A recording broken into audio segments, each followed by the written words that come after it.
Former Prime Minister and Chairman PTI Imran Khan has sent a message to the nation through his lawyers from the Adiala jail. Mr. Khan said, "When the rule of law does not exist, people lose hope.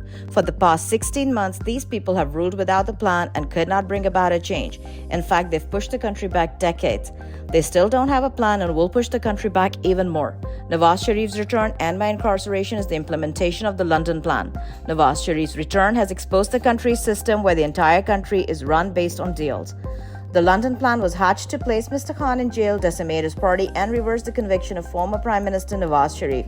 Mr. Sharif was convicted by the Supreme Court after it was revealed in the Panama Papers that he had unexplained wealth and hidden foreign properties in London. Mr. Sharif, who is a wanted man, is now returning to Pakistan as part of the plan. Instead of ordering his arrest, Pakistan's courts have suspended all warrants and ruled against taking the convicted absconder into custody. Mr. Khan and thousands of his party workers are languishing in jail as a result of this plan.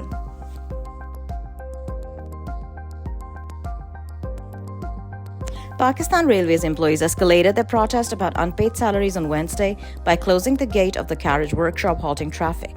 The state-run railway workers have been staging daily protests to demand their long overdue salaries.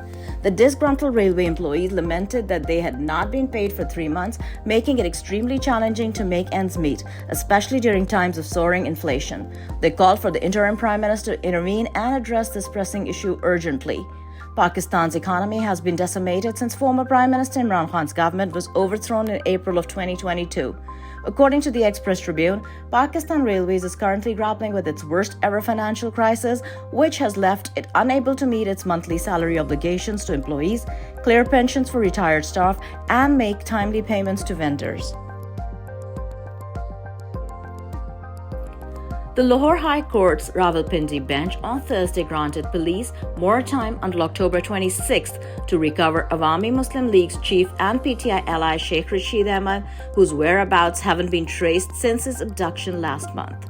Sheikh Rashid was abducted from his residence in Rawalpindi on September 17th, according to his lawyer Sardar Abdul Razak Khan. Men in plainclothes arrested Sheikh Rashid from his residence, the lawyer had said, claiming that the former interior minister had been moved to an undisclosed location. The next day, on September 18th, Rashid's nephew had filed a petition in Lahore High Court's same bench seeking direction to the police to produce his uncle, a brother, and 2 servants. The state's law enforcement agencies have abducted members of Imran Khan's party or those allied with him, and after abduction and alleged torture, they are forced to denounce membership or association with Mr. Khan and his party. Sheikh Rashid Ahmad has time and again vowed to continue his political affiliation with Mr. Khan. Prior to his abduction, both of his residences were raided and ransacked by the police in a bid to pressure him. Police had denied that Mr. Rashid was in their custody. Senior journalist Ali Mustafa reported today that Mr. Rashid has been forced to record an interview with regime-allied Sama TV. A large group of Jewish protesters occupied the Cannon House office building across from the Capitol in Washington, D.C. on Wednesday. They gathered there after a rally on the National Mall, demanding an immediate ceasefire in Israel. The group believes Israel is to blame for violence in the region. They want Congress to demand that Israel Defense Forces stop strikes in Gaza and allow humanitarian aid into the Palestinian-controlled area. It was organized by the same groups that shut down all 11 entrances to the White House Monday as thousands of Jewish people gathered there. That resulted in about 300 arrests, the New York Times reported.